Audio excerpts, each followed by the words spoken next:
So we've established that Ole Miss is superior to Missouri in just about every facet.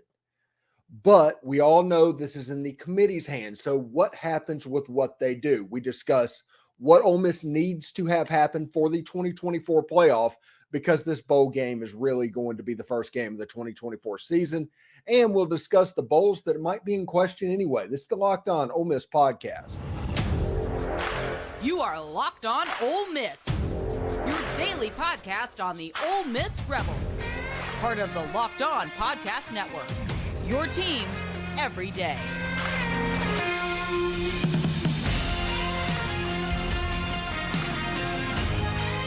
Hello, I'm Stephen Willis, and I am likely the only person that you're going to hear from today that has had an office in the Manning Center at Ole Miss and has worked in the national media for Yahoo Sports. Thank you very much for joining us. Today on the show, we talk about the four bowls that are real options for Ole Miss. We talk about the major pluses and minuses for Ole Miss leading into the 2024 playoff, because make no mistake, that is officially the goal starting right now. As I mentioned, I am Stephen Willis, and this is the Locked On Ole Miss podcast, your daily podcast on the Ole Miss Rebels, part of the Locked On Podcast Network, your team every single day. We're free and available on all the podcast apps and YouTube. Thank you for making Locked On Ole Miss your first listen every day. And a special hello to all the everydayers that make the show what it is. Today's episode is brought to you by FanDuel. Make every moment more. Right now, new customers can get $150 in bonus bets with any $5 money line bet. That is $150 if your team wins. Visit FanDuel.com/lockedon to get started. This is really interesting, and we talked yesterday about how all of the metrics and everything, if you just look at resumes, Ole Miss is by far better than Missouri. Missouri has not had a win this season of a team that has won more than 8 games. They do not have a victory over an SEC team with a winning record. They are ranked 9th right now. You can't take that away, and that right there is the reason that Ole Miss fans have some pause. So Ole Miss, while they deserve to be there, and they are clearly the third best team in the SEC, if you look at any metric of wins and losses, Ole Miss is above Missouri at the moment. And if you look at the last 3 years, Ole Miss is above Missouri and is the third team in the SEC as well. It is time the SEC treats Ole Miss like the third team and not just treats Ole Miss like a Johnny also ran up and coming type team. Ole Miss is kind of a team that deserves to be there. Now, while we're having that argument, though, the question becomes, what does Ole Miss actually need to happen? Because make no mistakes, this game is the first game of the 2024 season, and it'll be important in the year with the 2024 12-team playoff. We all want the NY6. Ole Miss deserves the NY6. And I think an Ole Miss-Texas game would get all of the eyeballs between Lane Kiffin and Steve Sarkisian, Arch Manning playing Ole Miss. All of that will be storylines that would come together for a fantastic New Year's Six Bowl. And we'll talk about that in a little bit. But what is actually best for Ole Miss? That's kind of an interesting thought process that I was going through on one of my walks today. And you have a choice. Now, the best possible situation is for Ole Miss to play Texas in the Cotton Bowl and win. If Ole Miss won that game, they would probably come into the 2024 season ranked fifth in the country in the preseason, have all of the momentum going into that season. If Ole Miss lost that game, they would probably start the 2024 season at about, 15th? I think 15th might be the floor. Well, losing to Iowa, you would probably be about 19th, but we'll discuss that in a little bit. But I think if Ole Miss goes to the New Year's Six, the floor to start 2024 would be about 15th, which that is fine. If Ole Miss takes care of business and wins their game, they're going to be in the 12-team playoff. That's the goal. If Ole Miss loses to Iowa and ends up starting at 19th, if Ole Miss wins their games, they're going to end up in the 12-team playoff. Either situation, Ole Miss making it to the 12-team playoff, that work has kind of already been done. But we see this year that narratives get brought up early. They become a way that the media can still influence the committee later on in the year. We saw at the beginning of the year that everybody talked about how the SEC was down. SEC was down. Oh, the SEC is terrible. The SEC, LSU lost to Florida State. North Carolina beat South Carolina. And basically what happened is the SEC's bad teams lost games. The only one that was a good one was FSU beating LSU. That was probably the best win that the ACC had. But that narrative was established. The Pac-12 is fantastic this year. The quarterback play is amazing. I cannot wait to see exactly what the Pac-12 does. Well, the Pac-12 is going to get a team in the playoff, and they're going to play Georgia, and they're going to get smashed.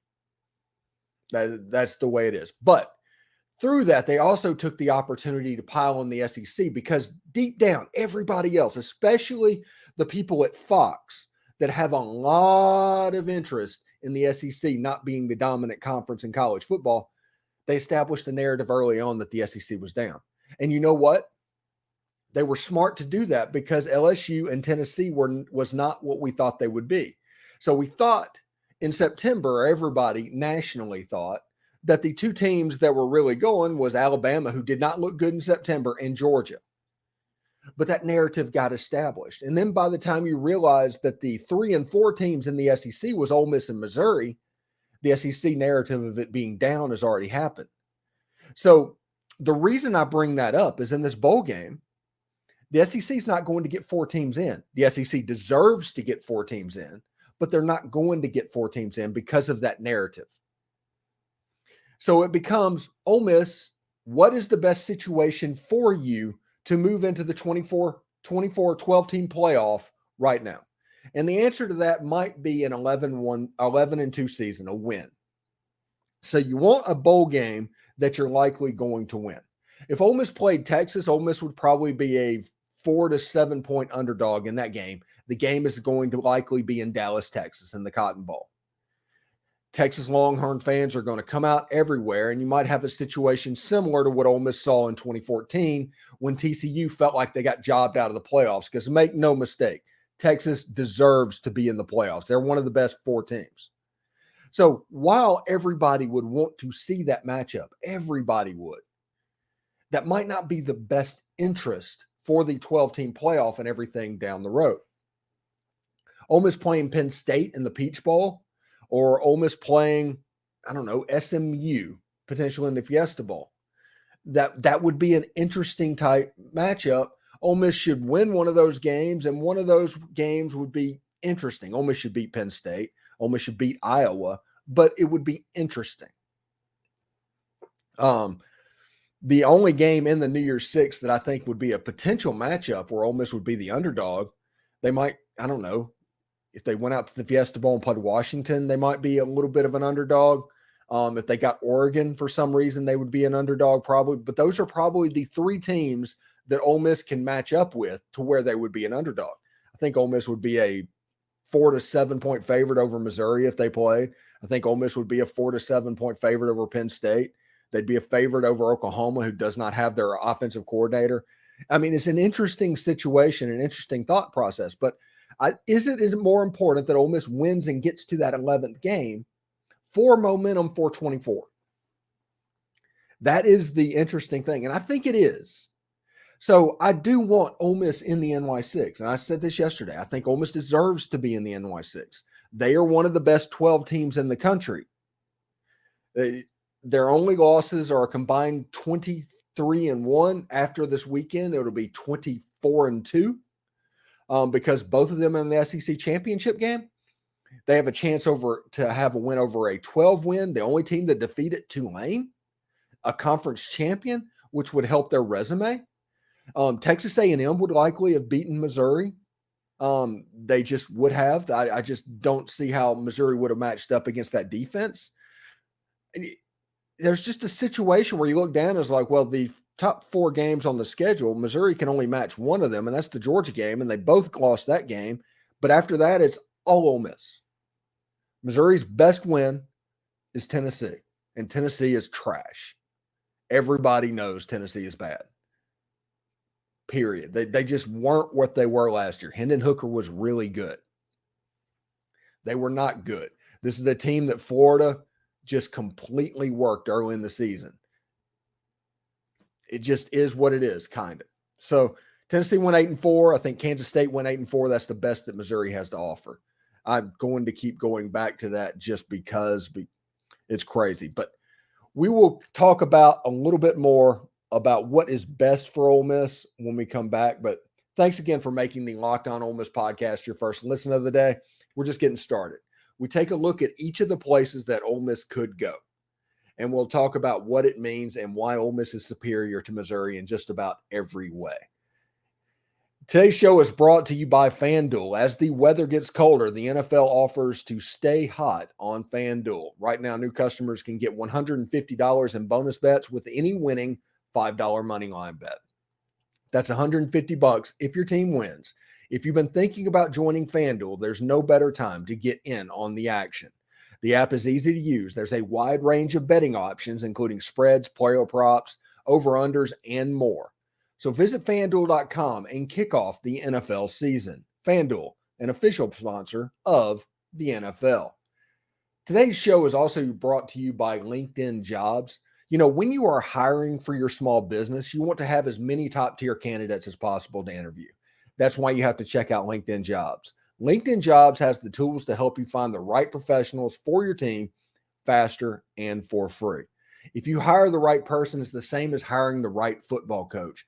With the right guy, you might end up in the discussion for the playoff. With the wrong guy, you're going to be doing it again in 3 years. And actually, it might be shorter now. But in the real world, if you hire somebody, it can have a positive and measurable impact on your business. If you hire the wrong one, you might be doing all of this again in 3 weeks. LinkedIn just isn't another job board. LinkedIn has a vast network of more than 1 billion professionals, which makes it easily the best place to hire. Hiring is easy when you have that many qualified candidates. So easy, in fact, that 86% of small businesses get a qualified candidate within 24 hours. That's a day for people like me.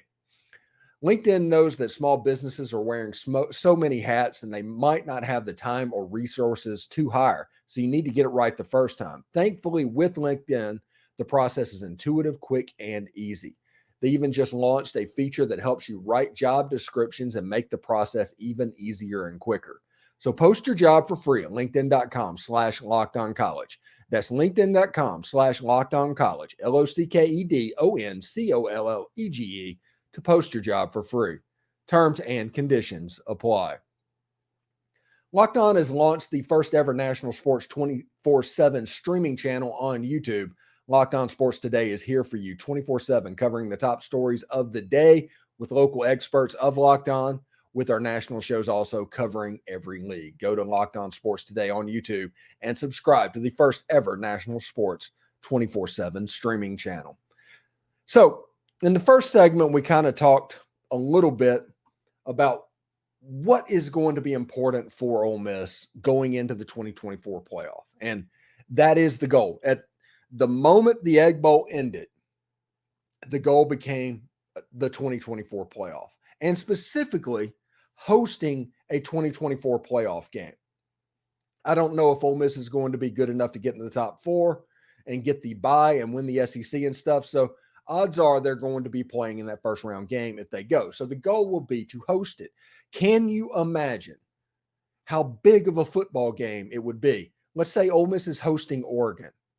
Let's say that Ole Miss is hosting, I don't know, Michigan. Let's say that Ole Miss is hosting Florida State. If you get into that number 5 through number 8 range for the 12-team playoff, that needs to be the goal.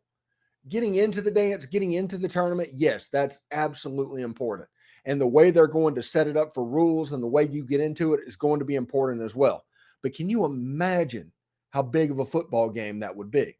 So it's naturally going to be important that this game that I consider to be essentially the first game of 2024, because all of the narrative, all of the things that talk about going into it, you need to position yourself in the best possible scenario. And with Ole Miss having potentially Jackson Dart back, Ole Miss having Quinshon Judkins back potentially, Trey Harris, I've been told by the most well-sourced person you could be, that it's 50-50 at this moment. So, I mean, people shouldn't even count that out. When you look at what Ole Miss has offensively and what they can be and how they looked this year, and you're going to have a year 3 Jackson Dart. We don't know what a year 3 quarterback looks like in a Lane Kiffin system. So it will be important with all that to position yourself in the best possible situation to do that. How we do it, I do not know. It's out of our hands with the bowl game. The answer is win the bowl game. Whoever it is, whoever's in front of you, whoever's on the schedule, win the football game. You can't take this as an exhibition. You have to take this honestly as a regular season type game. You can't go into it with this just doesn't matter. You can't go into it with this player's going to opt out and all that. No, this is a win type football game. Whether it's the Citrus Bowl, the Cotton Bowl, the Fiesta Bowl, the Peach Bowl, this is a win type football game. And is there a chance that Ole Miss could find themselves matched up with the Texas Longhorns? Yes, that'd be a fantastic matchup. Win the football game. But Texas beat Alabama. Win the football game. And it doesn't matter. Penn State, win the football game. But Ole Miss didn't cover in that game. Doesn't matter. Win the football game. That is the situation that Ole Miss finds themselves in bowl season. It doesn't matter who Ole Miss plays and who Ole Miss gets matched up with. Win the football game. Because doing so will see Ole Miss land at 5th, 6th, or 7th in the preseason rankings, and everything is in front of you. You even have the margin of error to screw up along the way. Everything is in front of you if that happens. It doesn't matter if it's the Iowa Hawkeyes in the Citrus Bowl or the Texas Longhorns in the Cotton Bowl, the Washington Huskies in the Fiesta Bowl, or the Penn State Nittany Lions in the Peach Bowl. Obviously, those are just names that I threw off the top of my head. Win the football game. Now, each of these games provide benefits for Ole Miss fans that they might not know about. Does Ole Miss fans realize that the Citrus Bowl actually pays about $9 million per team and is potentially the highest payout game that's not a college football playoff game? That is interesting. $9 million. That's a heck of a consolation prize for not making the New Year's Six. And everybody knows how I feel about potentially that game. But $9 million. Here, I'll bring it up right now. These are kind of the 4 games that Ole Miss is looking at. If you look at Andy Staples' prediction, he's predicting the Cotton Bowl against the Texas Longhorns. People like Brett McMurphy and stuff like that, the Action Network, they're predicting Missouri versus Texas. That kind of appears to be the SEC window. I kind of feel bad for Alabama getting Tulane in that game. But if that happens, that's a pretty fantastic thing. And he actually gave his rationale and everything, and just they're going to dig into resume after the conference championship games. It is. The way the New Year's Six goes, if you go to a playoff game, you get $6 million for your team to go to that game. You get a payout of $6 million. Now, on top of that, like SEC conferences and all that, depending on the number of the teams in the playoffs, there's a certain amount of money that you get. And each team gets about $3 million worth of expenses for each game. That's the Fiesta Bowl, Cotton Bowl, and Peach Bowl. At the Cheez-It Citrus Bowl, the payout last year was $8,224,578 for Purdue versus LSU. Good matchup. That's a good bit of money. That is pretty fantastic, and you get to go down and you get to have Disney and all of that. So if that is the floor of what we're looking at, that is a heck of a consolation prize, people. It just is. It's a heck of a consolation prize. Ole Miss is going to get paid no matter what. They're going to get their coin. And Ole Miss fans should be honestly happy with that, because you're not in a situation where you're going to Shreveport at Christmas, okay? You're not in a situation where you're playing a bowl game in Fort Worth. You're not in a situation where you're getting mayo dumped on your head. You're not in the situation where you're even going to the Texas Bowl. You're not in these mid-tier bowl games, no matter what. And nobody even needs to try and put the Citrus Bowl in that category. Because while Ole Miss deserves New Year's Six, like I said, the floor being the Citrus Bowl is where you want your program to be. And, real quick before we go to the next break and everything, and we'll talk about the games a little bit and where Ole Miss should fall or could fall. How good was Rivalry Week this weekend? How good was that? And Ole Miss being let's say the 13th team gives the window to what Rivalry Week is going to look like in the 12-team playoff world. This was a week unlike any that I've gone through in Rivalry Week. Like I said, my first Egg Bowl was Steve Sloan's last. I've been doing this a minute. Saturday was the best rivalry weekend that I remember. Ole Miss wins the game on Thursday, and you get to sit back, and you're going up and down. I'm watching Penn State and Michigan State. I'm watching Kentucky and Louisville. I'm watching Missouri and Arkansas going up and down, up and down. I'm watching Florida and Florida State. That's two backup quarterbacks. Why would I care about that? Because it matters with what I want to do. And anybody that says that the 12-team playoff is going to kill Rivalry Week, yeah, it probably will if you're a 6-6 team, but you weren't making the playoff to begin with anyway. And maybe the Iron Bowl, like Alabama in that situation, they handle things a little bit less. But that Egg Bowl is going to still mean something. That Governor's Cup is still going to mean something. That Palmetto Bowl is still going to mean something. And that is all because of the 12-team playoff, the interest level that you just add to the pot in the 12-team playoff. That is really, really cool stuff. There's still more to come on Locked On Ole Miss, part of the Locked On Podcast Network, your team every day. How this weekend was actually the best weekend I can remember. We'll continue to talk about that, and I'll tell you exactly why next weekend is going to be completely jacked up, because you're going to have people just looking into it. It's going to have a feel similar to the first day of the NCAA tournament. I'll tell you that as soon as we come back. But first, I do want to let you know that today's show is brought to you by Prize Picks. Prize Picks is the largest daily fantasy sports platform in North America.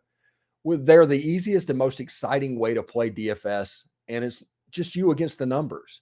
Instead of battling thousands of other players, including pros and sharks, you just pick more or less than a 2 to 6 player stat line and watch the winnings roll in.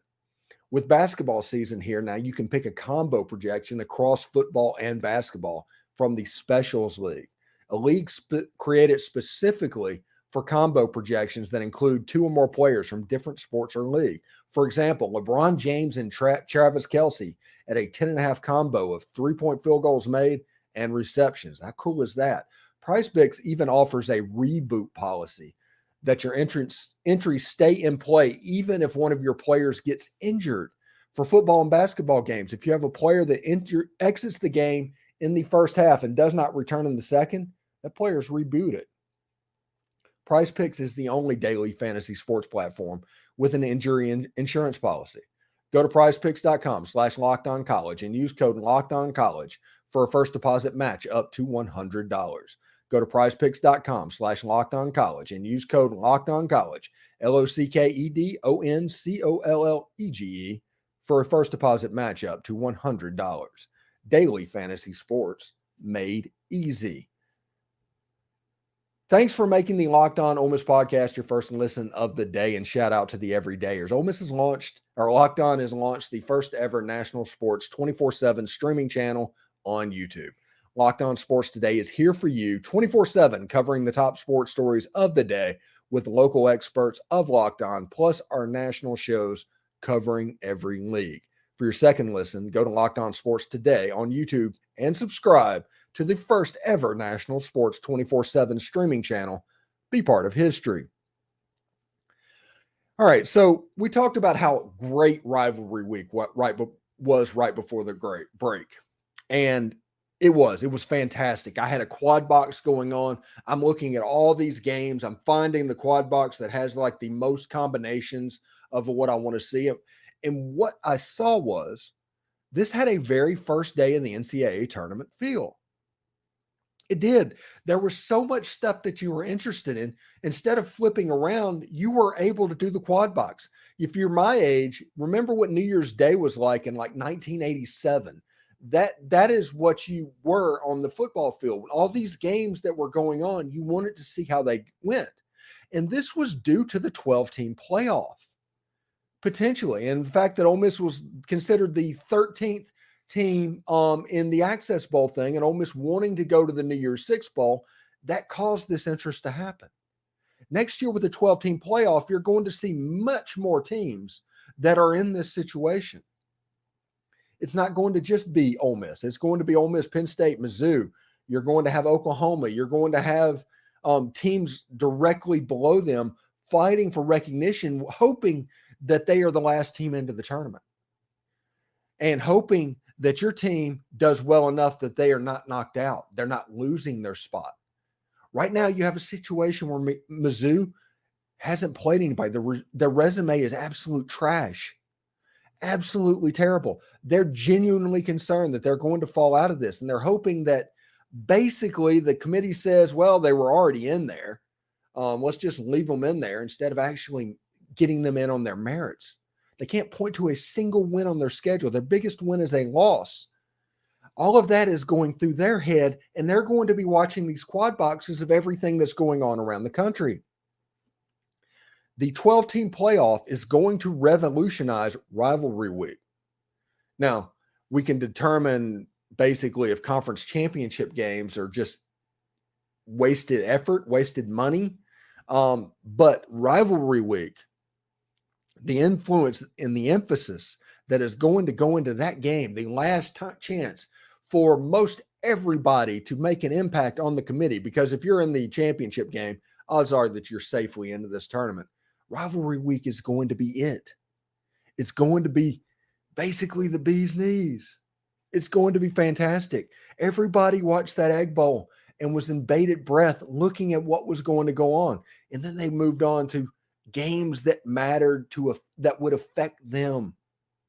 And because of that, just something beautiful happened. And like I said, it was that first day of the NCAA tournament type feel, watching games on Friday and Saturday, just back to back.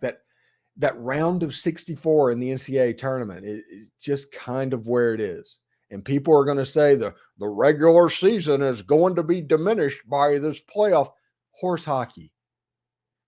What I witnessed and what I experienced, the games meant 10 times more than any situation that Ole Miss has been in previously.